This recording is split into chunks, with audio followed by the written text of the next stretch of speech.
हिंदुस्तान। मोहतरम हजरात, जो हमारे मेहमान खुसूसी जो जम्मू कश्मीर से तशरीफ लाए हैं, अब मैं उन सबको एक एक करके आवाज़ दूंगा, वो मंच पर तशरीफ लाते रहें और उनका आप तालियों से खैर मकदम करते रहें। मोहतरम जगमोहन साहब।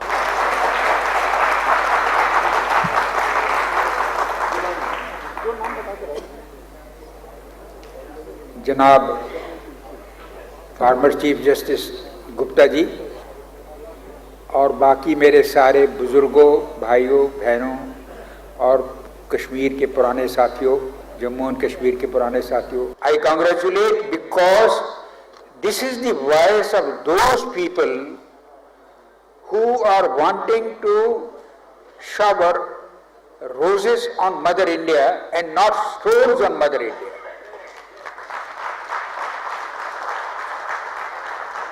This is the voice of those who want India to be full of rivers of milk and honey and not of rivers of blood and brutality as we are seeing in certain portions. B is the voice of those people who want a united, strong India, whose civilization and culture believes in one family for the entire universe and wants to make an effective contribution to the creation of one world, one peaceful world in which all people with different faith, different ideologies can live in harmony and peace. This is the voice of those people. And not the voice of those people who are shooting people, innocent women, innocent children.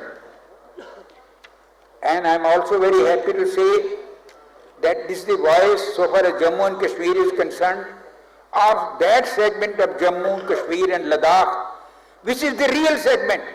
About 10% or 5 to 10% of the people who are being sponsored by outside agencies, who believe in terrorism, who believe in violence, and who have terrorized the entire population of the valley, they are portray themselves as the representatives of Jammu and Kashmir. Pandit Nehru ने भी इस सारे मामले को UNO ले जाने की गलती ना की होती तो आज कश्मीर में शांति होती, परंतु जिसे कहते हैं लम्हों ने खता की, सदियों ने सजा पाई, उस वक्त की गलती का जुर्माना हम आज भी दे रहे हैं। परंतु मैं आपको विश्वास दिलाता हूं कि जिस तरह से जम्मू कश्मीर के लोग यहां आए हैं, अपनी आवाज उठाने के लिए आए हैं, पाकिस्तान के 100 किस्म के मंसूबे हो, चाहे कश्मीर के अंदर 2 खानदानों का राज हो, दिल्ली में भी किसी एक खानदान का राज हो, परंतु कश्मीर को हिंदुस्तान से कोई अलग नहीं कर सकता।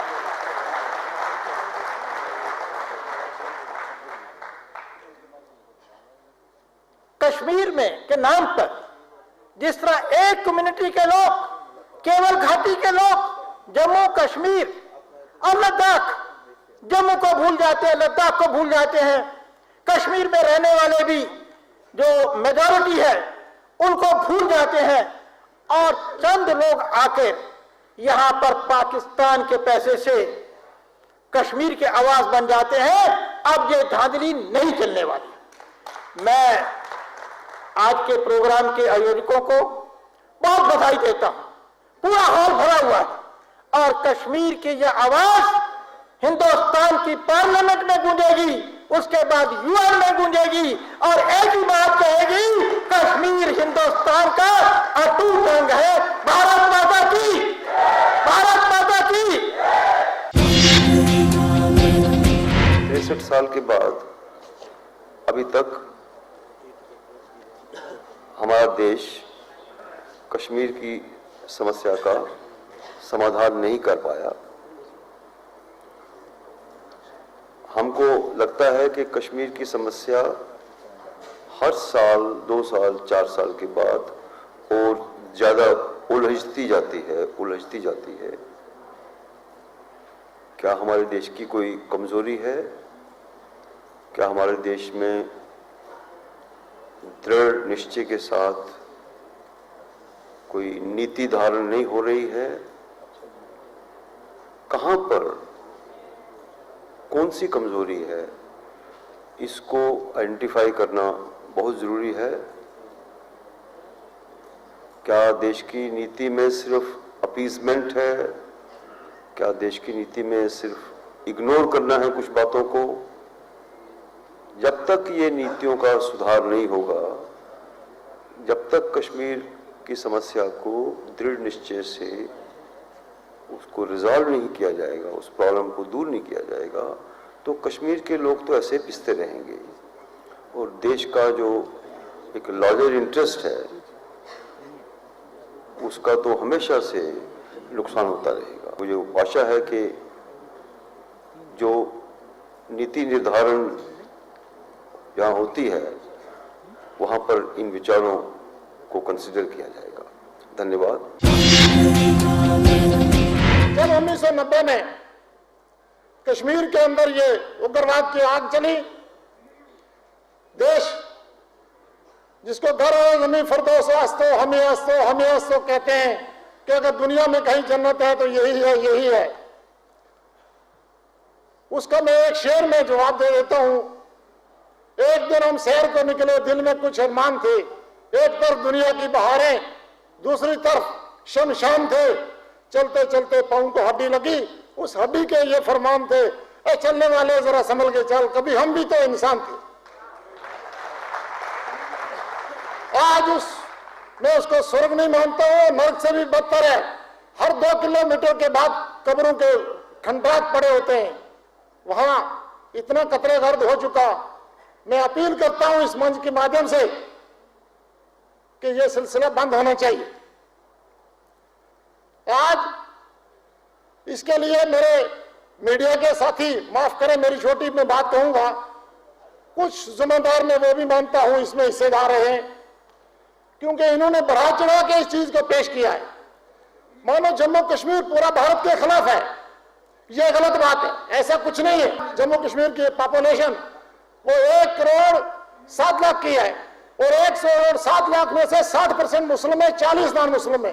अब जो 60% मुस्लिम है उसमें से ये 35% गुर्जर बकरवाल पहाड़ी अगर निकाल लो तो ये 35% बचते हैं। बाकी पीछे कितने रहते हैं? 25% जो मात्र कश्मीरी लैंग्वेज बोलते हैं। अब ये कहा गया कि कश्मीरी सारे उग्रवादी है, मैं ये भी मानने के लिए तैयार नहीं हूं।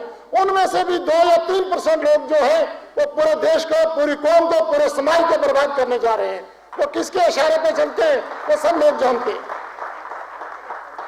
इस्लाम के नाम पे ये ठेकेदार जो 4 बैठे हैं, इनकी ठेकेदारी आइंदा नहीं चलेगी। आप लोगों का आशीर्वाद चाहिए, आप लोगों की ताकत चाहिए, हमारे साथ चाहिए।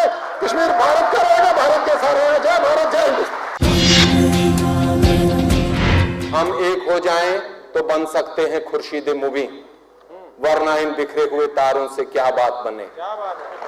मैं एक शायर भी हूं, कुछ लफ्जों को जोड़ता हूं और अपने मुल्क के लिए मेरे वालिद मोहतरम ने भी खिदमत की है और मैं बड़ा फख्र समझता हूं कि मैं मजबूत भारत का बाशिंदा हूं। मैं उन लोगों से कह देना चाहता हूं जो अभी भी जम्मू कश्मीर में ये समझते हैं कि कश्मीर को भारत से अलग किया जाए, असंभव। चांद पर घर बनाए जा रहे हैं, सूरज पर जाने की कल्पनाएं की जा रही हैं। जा सकते हैं वैज्ञानिक, जब चांद पर घर बन सकते हैं, सूरज के करीब जाने की कल्पना कर रहे हैं। लेकिन मैं उन लोगों से कह देना चाहता हूं कि हम मजबूत भारत के साथ जम्मू कश्मीर को कोई अलग नहीं कर सकता है।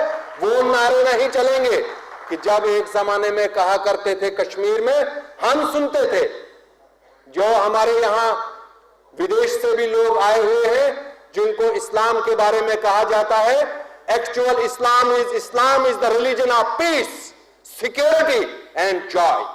ये असली माने हैं इस्लाम के।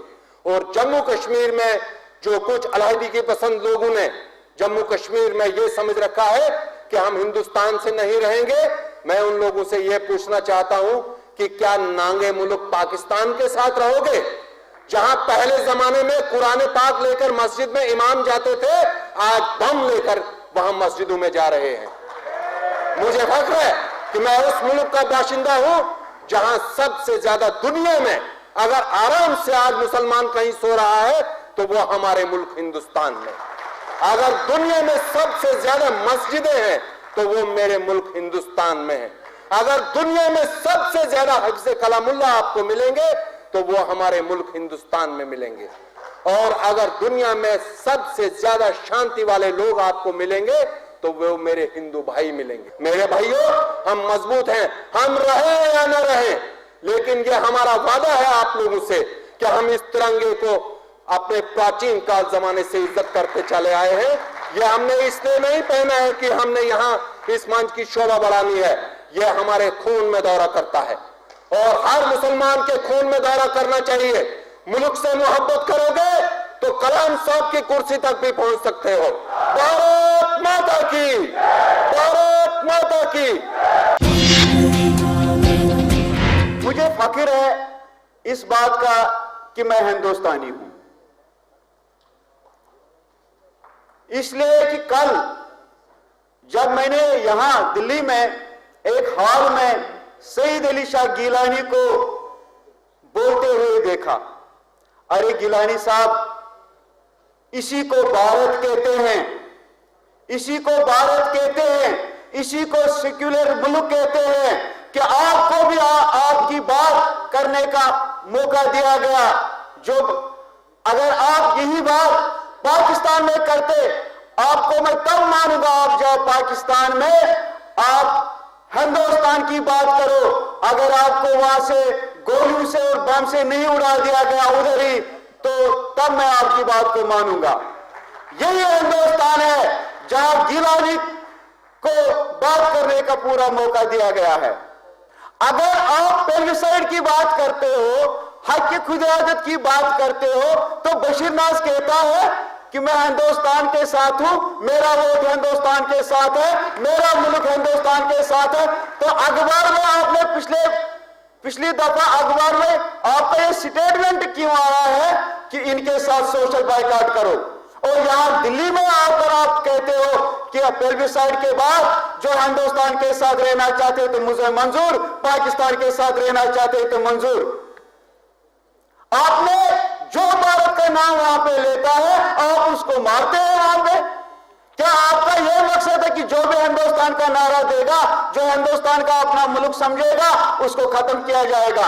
अरे गिलानी साहब, कश्मीर को आपको तालिबानी बनाना है, कश्मीर को आपको अलकायदा बनाना है, उसकी इजाजत हम जो यहां पे आए हैं, हम इसकी इजाजत नहीं। हम यहां कुछ 20-30 लोग आए हुए हैं, लेकिन हम हजारों लाखों के तादाद में वहां नेशनलिस्ट है जो भारत के साथ प्यार करते हैं, जो भारत को अपना देश मानते हैं, और हमें फख्र है हम हिंदुस्तानी हैं और हिंदुस्तानी रहेंगे और हिंदुस्तानी मरेंगे। जय हिंद। जो जुल्म हमने 90 से सहे हैं, अल्लाह न करे दुनिया का कोई इलाका वो जुल्म सहे, उन पर ऐसी मुसीबतें आए। लेकिन तकरीर करने वाले बहुत हैं, सभी हमदर्दाना बोलियां बोलते हैं, लेकिन प्रैक्टिकली हमारे साथ साथ कोई चलने के लिए हमारे सामने नहीं आया है। हमारे घरों का लूट मार हुआ, हमारी बहनों की इज्जत चली गई, हमारी माएं बेवा हो गई, हमारी बहनें बेवा हो गई, उसी में मेरी बहन के 3 बच्चे भी चले गए। लेकिन सरकार ने सिर्फ ये कहा उफ ये हुआ, लेकिन आज तक किसी ने